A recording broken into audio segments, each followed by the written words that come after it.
Hello everyone, welcome to Tejas career academy. Guys, हम लोग एक नया सीरीज से स्टार्ट कर रहे हैं करंट अफेयर इंडिया लेवल का और नेशनल और इंटरनेशनल। ठीक है, तो चलिए शुरुआत करेंगे। हो सकता है आप सभी लोग इसको पसंद करें, और जिसको कुछ दिक्कत आए तो आप डायरेक्टली कमेंट बॉक्स में हमें कमेंट करके बता सकते हैं। सजेशन हो, कोई एडवाइस हो तो मोस्ट वेलकम है गाइस, आप सब बता सकते हैं। ठीक है, चलिए, जैसा कि मैंने आपसे कल कहा था कि हम लोग एक अल्टरनेट डेज वाली सिस्टम कर लेते हैं और उसी के अकॉर्डिंग सारा चीज करेंगे। ठीक है, तो चलिए शुरुआत करते हैं आज के इस सेशन को। सबसे पहले अगर हम देखेंगे यहाँ पे क्वेश्चन जो है आपका, पहला क्वेश्चन रखा गया है, ध्यान से देखिएगा। हाल ही में भारतीय मूल के किस व्यक्ति को डच नोबेल पुरस्कार दिया गया है? डच नोबेल पुरस्कार के बारे में यहाँ पर आपसे पूछा जा रहा है कि भारतीय मूल के किस व्यक्ति को डच नोबेल पुरस्कार दिया गया है। तो याद रखिएगा, अभी तक हम लोग क्या जान रहे थे? नोबेल पुरस्कार वर्ल्ड में। ठीक है, नोबेल पुरस्कार हम लोग क्या जान रहे थे? वर्ल्ड के लेवल पे हम लोग जान रहे थे। ठीक है, विश्व भर के लिए। लेकिन अब यहाँ पर क्या है, डच साइंस कम्युनिटी के अकॉर्डिंग, डच विज्ञान में अगर हम बात करें, डच विज्ञान में नोबेल, ध्यान रखिएगा, डच विज्ञान में नोबेल पुरस्कार। ठीक है, और इसे डच विज्ञान में नोबेल पुरस्कार जो दिया जाता है उसी को हम क्या कहते हैं? डच नोबेल कहते हैं। क्लियर रहेगा, डच नोबेल कहते हैं। तो आप सभी को यहाँ पर याद रखना होगा, इसको रेस्पोनोजा, याद रखिएगा, स्पिनोजा पुरस्कार भी कहते हैं। क्या बोलते हैं? स्पिनोजा। ठीक है, ध्यान रखिएगा, डच विज्ञान में नोबेल को स्पिनोजा पुरस्कार बोला जाता है। याद रखिएगा, डच लैंग्वेज में स्पिनोजा कहा जाता है। तो इस साल में अगर हम बात करें तो डच जो ये आपका नोबेल पुरस्कार है वो जोईता गुप्ता को दिया गया है। ध्यान रखिएगा, भारतीय मूल की साइंटिस्ट हैं। ठीक है, इसके बाद अगर आप देखेंगे तो जोईता गुप्ता को ही डच विज्ञान में नोबेल की तरफ से अगर हम बात करें तो स्पिनोजा पुरस्कार दिया गया है। और इसका करेक्ट आंसर क्या होगा? जोईता गुप्ता। कौन से व्यक्ति को? जोईता गुप्ता जी को दिया गया है। क्लियर।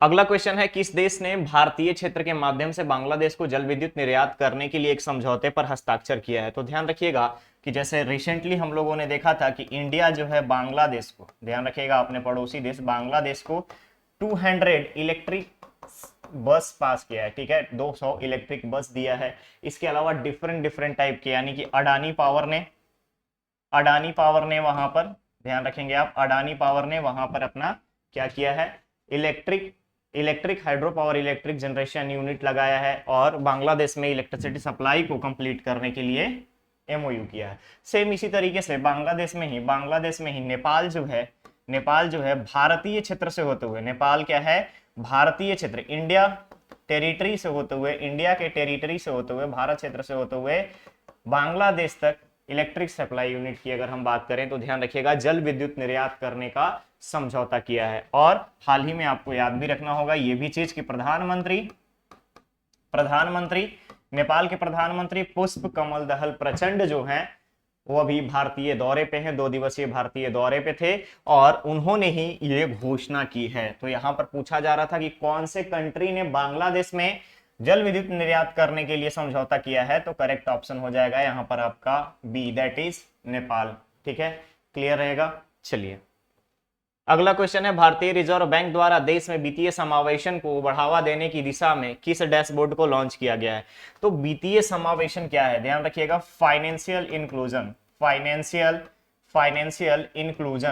याद रखेंगे आप, फाइनेंशियल इंक्लूजन के बारे में बात कर रहा है। तो यहाँ फाइनेंशियल इंक्लूजन इंडेक्स जो है आरबीआई जारी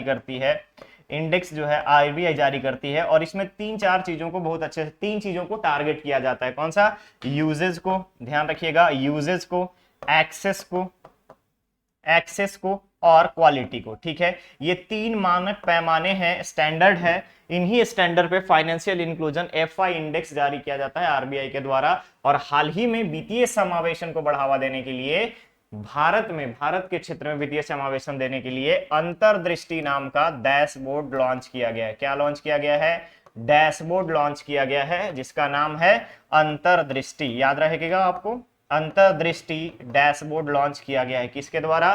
रिजर्व बैंक ऑफ इंडिया के द्वारा। कौन है अभी इसके गवर्नर? शक्तिकांत दास। ठीक है, कहां पर है इसका हेडक्वार्टर? मुंबई में। क्लियर रहेगा, करेक्ट ऑप्शन बन जाएगा आपका सी। ठीक है, आगे बढ़े। अगला क्वेश्चन है, भारत का पहला अंतरराष्ट्रीय क्रूज पोत का शुभारंभ किस स्थान से किया गया? तो भारत का पहला इंटरनेशनल क्रूज पोत सेवा का शुभारंभ जो है चेन्नई से किया गया है। ध्यान रखिएगा, चेन्नई से किया गया है। हाल ही में अत्याधुनिक मॉडर्न फैसिलिटी पर बेस्ड, मॉडर्न फैसिलिटी पर बेस्ड 2280 स्क्वायर किलोमीटर में, ध्यान रखिएगा 2280 स्क्वायर किलोमीटर में, ठीक है 2,280, ठीक है 2.280 स्क्वायर किलोमीटर में, 2.280 स्क्वायर किलोमीटर में यहां पर चेन्नई का जो है एक मॉडर्न क्रूज के लिए अगर हम बात करें तो इसकी डेवलपमेंट की गई है, विकास किया गया है।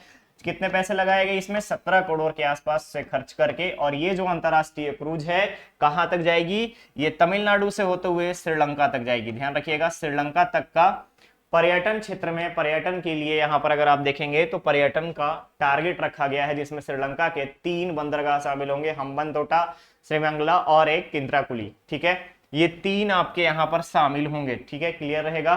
तो पूछा जा रहा था कि किस स्थान से किया गया है, तो सर्बानंद सोनोवाल जो कि हमारे जहाज रानी मंत्रालय के मंत्री हैं, ठीक है तो करेक्ट ऑप्शन हो जाएगा चेन्नई, यानी चेन्नई से सर्बानंद सोनोवाल जी ने इस क्रूज को रवाना किया है। अगला क्वेश्चन है, हाल ही में राष्ट्रपति को किस देश ने the grand order of the chain of yellow star से सम्मानित किया गया है? तो आप सभी को पता होगा कि हमारी महामहिम राष्ट्रपति जो हैं अभी सूरीनाम के दौरे पर हैं। कहां पे हैं? सूरीनाम के दौरे पर गई थी और सूरीनाम का सबसे बड़ा पुरस्कार the grand order of the chain of yellow star से भारत की राष्ट्रपति द्रौपदी मुर्मू जी को सम्मानित किया गया है। ध्यान रखेंगे द्रौपदी मुर्मू जी को सम्मानित किया गया है। इसके बाद आपको यहीं पे आपको 2 चीजें याद रखनी है, आपको न्यू पापुआ गिनी और फिजी, इन दोनों का अगर आप देखेंगे तो सर्वोच्च नागरिक सम्मान जो होता है, देश का जो सम्मान है, वो प्रधानमंत्री नरेंद्र मोदी जी को दिया गया था, ठीक है प्रधानमंत्री नरेंद्र मोदी जी को हाल ही में दिया गया था। कौन कौन से कंट्री के द्वारा? न्यू पापुआ गिनी और दूसरा फिजी के द्वारा। तो यहां पर करेक्ट ऑप्शन बन जाएगा आपका ए, दैट इज सूरीनाम। क्लियर है? क्लियर है। चलिए आगे बढ़े अगले क्वेश्चन पे।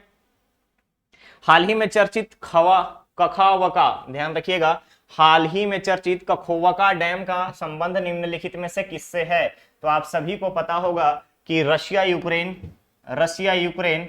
कॉन्फ्लिक्ट चल रहा है, रशिया यूक्रेन कॉन्फ्लिक्ट चल रहा है। और रशिया यूक्रेन कॉन्फ्लिक्ट जो एक नदी है, इसी नदी के इस पार रशियन आर्मी है और इधर यूक्रेनियन आर्मी है, और यहां पर एक डैम बना हुआ था जिसका नाम था कखोवका डैम, ठीक है कखोवका डैम कहां पे है? लोकेशन साउथ यूक्रेन में। ध्यान रखेंगे आप साउथ यूक्रेन में।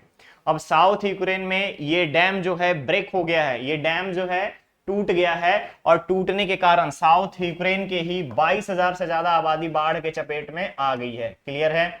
22,000 से ज्यादा यहां पर आबादी जो है बाढ़ के चपेट में आ गई है। इस डैम का हाइट अगर हम बात करें तो 98 फीट है। ध्यान रखिएगा 98 फीट की डैम जो है ब्रेक हुई है। क्लियर रहेगा? क्लियर रहेगा।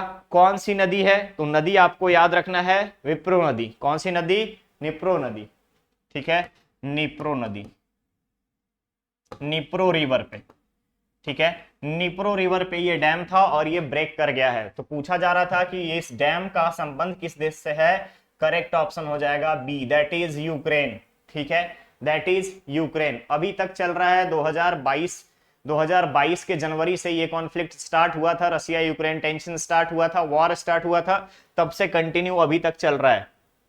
नेक्स्ट क्वेश्चन है, लवेंडर महोत्सव भारत के किस राज्य में मनाया जाता है? लवेंडर महोत्सव, तो ध्यान रखिएगा कृषि स्टार्टअप को बढ़ावा देने के लिए, कृषि स्टार्टअप को बढ़ावा देने के लिए केंद्रीय कृषि मंत्रालय के द्वारा, सेंट्रल एग्रीकल्चर मिनिस्ट्री के द्वारा, ठीक है याद रखिएगा कृषि मंत्रालय भारत सरकार के द्वारा एक योजना चलाई जाती है। उसके अंदर अगर आप कृषि स्टार्टअप लेते हैं तो वहां पर आपको डिफरेंट टाइप के लैब की सुविधा दी जाती है, ठीक है। अब इसी के तहत जम्मू कश्मीर में, याद रखिएगा जम्मू कश्मीर में लवेंडर की खेती अत्यधिक होती है, अत्यधिक करते हैं लोग, और इसी के लिए लवेंडर महोत्सव का ऑर्गेनाइज किया गया था, लवेंडर महोत्सव का ऑर्गेनाइजेशन हुआ था, ठीक है। तो याद रखिएगा कहां पर? जम्मू एंड कश्मीर। लवेंडर महोत्सव जम्मू एंड कश्मीर। हॉर्नबिल महोत्सव नागालैंड, ठीक है हॉर्नबिल, लोसांग, लोसाका, ये सारे महोत्सव आपको याद रखना पड़ेगा। जैसे अभी छत्तीसगढ़ में अगर मैं बात करूं आपसे, तो रिसेंटली रामगढ़ महोत्सव मनाया गया था, राष्ट्रीय रामायण महोत्सव मनाया गया था। तो ये सारी चीजें आपको यहां पर ध्यान रखना होगा, याद करना होगा। क्लियर है? अगला क्वेश्चन है, cost of living ranking. Cost of living ranking 2023 के अनुसार विश्व में कौन सा शहर शीर्ष स्थान पर है? तो कॉस्ट ऑफ लिविंग रैंकिंग 2023 जारी कौन करता है? ईसीए इंटरनेशनल, ध्यान रखना है, ईसीए इंटरनेशनल इसको जारी करता है। इसका मेन बेस क्या होता है? इसका मेन बेस क्या होता है? आधार क्या होता है? तो ध्यान रखिएगा, आधार होता है इन्फ्लेशन, इन्फ्लेशन, ठीक है, इन्फ्लेशन, इन्फ्लेशन के साथ साथ घरों की कीमत, ध्यान रखिएगा, हाउस रेंट, हाउस रेंट, ठीक है। इन सभी क्राइटेरिया को देखते हुए ईसीए इंटरनेशनल ने एक cost of living ranking issue किया है, जिसमें से पूरे विश्व में न्यूयॉर्क की अगर हम बात करें, न्यूयॉर्क जो है वो शीर्ष स्थान पर है। क्लियर रहेगा? कौन सा कंट्री? न्यूयॉर्क। क्लियर? न्यूयॉर्क जो है वो शीर्ष स्थान पर है। करेक्ट ऑप्शन बन जाएगा यहाँ पर आपका डी, ठीक है। न्यूयॉर्क जो है पूरे विश्व में सबसे हाई कॉस्ट, लिविंग कॉस्ट जहां पर सबसे ज्यादा है, वो शहर है न्यूयॉर्क। नेक्स्ट क्वेश्चन है, नाटो संगठन के इतिहास का सबसे बड़ा एयर एक्सरसाइज का आयोजन किस देश में किया जाएगा? तो नाटो संगठन से मैंने रिसेंटली एक क्वेश्चन पूछा था कि नाटो संगठन के सभी देश, यानी कितने देश हैं? अभी तक 30 थे, 31वां कौन सा था? फिनलैंड था। ध्यान रखिएगा, कौन सा था? फिनलैंड था। और अभी हाल ही में फिनलैंड में एक्सरसाइज आयोजित किया गया था नाटो संगठन का। और इसी के बाद एयर एक्सरसाइज की अगर हम बात करें, एयर एक्सरसाइज की बात करें, एयर एक्सरसाइज के बारे में बात करें, तो एयर एक्सरसाइज जो है जर्मनी में ऑर्गेनाइज किया जाएगा। कहां पर? जर्मनी में, ठीक है। जर्मनी की राजधानी कहां पे है? बर्लिन में। क्लियर रहेगा? बर्लिन में, ठीक है। जर्मनी का एकीकरण शुरुआत कब हुई थी? 1991 से। जर्मनी के एकीकरण की शुरुआत कब हुई थी? 1991 से। 1991 में ही यूएसएसआर का विघटन हुआ था। Soviet United state of Soviet Russia का विघटन भी हुआ था, ठीक है। एकीकरण 1991 से स्टार्ट हुआ था जर्मनी का, ईस्ट, ठीक है, नॉर्थ जर्मनी, ईस्ट जर्मनी और वेस्ट जर्मनी का। क्लियर रहेगा? तो यहाँ पे पूछा जा रहा है कि नाटो संगठन के इतिहास का सबसे बड़ा एयर एक्सरसाइज क्या क्या शामिल होंगे? 10,000 से ज्यादा प्रतिभागी शामिल होंगे, ठीक है। अभी तक के हिस्ट्री में सबसे बड़ा एयर एक्सरसाइज होगा। 250 से ज्यादा एयरक्राफ्ट, विमान जो हैं, ठीक है, 250 से ज्यादा फाइटर जेट प्लेन यहाँ पर इंक्लूड होंगे। तो करेक्ट ऑप्शन क्या बन जाएगा? करेक्ट ऑप्शन हो जाएगा जर्मनी। क्लियर है? क्लियर है? चलिए अगला क्वेश्चन है, हाल ही में विश्व महासागर दिवस कब मनाया गया? विश्व महासागर दिवस 8 जून को मनाया जाता है। ध्यान रखिएगा, कब मनाया जाता है? 8 जून को। थीम क्या रखा गया था? थीम रखा गया था प्लानेट ओशन। ध्यान रखेंगे आप, planet ocean, planet ocean, tide are changes. ध्यान रखिएगा, tides are changes, tides are changes, ये इसका थीम रखा गया था इस साल का ओशन वर्ल्ड ओशन डे का। क्लियर है? तो करेक्ट ऑप्शन बन जाएगा यहाँ पर आपका बी, 8 जून। क्लियर? क्लियर। इसी तरीके से इंडियन मैरीटाइम डे कब मनाया जाता है? 5 अप्रैल को। कब मनाया जाता है? 5 अप्रैल को। Okay okay. तो गाइस ये था आज का सेशन, यहाँ पर करेक्ट आंसर हो जाएगा आपका बी। आगे बढ़ते हैं, आपका स्टूडेंट धर्मा का क्वेश्चन, जहां पर आपसे पूछा जा रहा है क्रूड इस्पात के उत्पादन में विश्व में भारत को कौन सा स्थान मिला है? पहला क्वेश्चन है क्रूड इस्पात के उत्पादन में विश्व में भारत को कौन सा स्थान मिला है। दूसरा क्वेश्चन है ग्रीनटेक सेफ्टी अवार्ड 2023 किस संगठन को प्रदान किया गया? क्लियर? इससे पहले अगर मैंने लेक्चर में क्वेश्चन पूछा था आपसे, उसमें पहले क्वेश्चन का जो आपसे पूछा गया है उसका करेक्ट आंसर होगा सी, और दूसरे का करेक्ट आंसर होगा D, that is Kerala. Clear है? That is Kerala. ओके, तो चलिए मिलते हैं बहुत ही जल्द नेक्स्ट और नए सेशन के साथ। बने रहिए तेजस कैरियर एकेडमी चैनल पे। चैनल को सब्सक्राइब करें, वीडियो को लाइक शेयर जरूर करें। Thank you so much.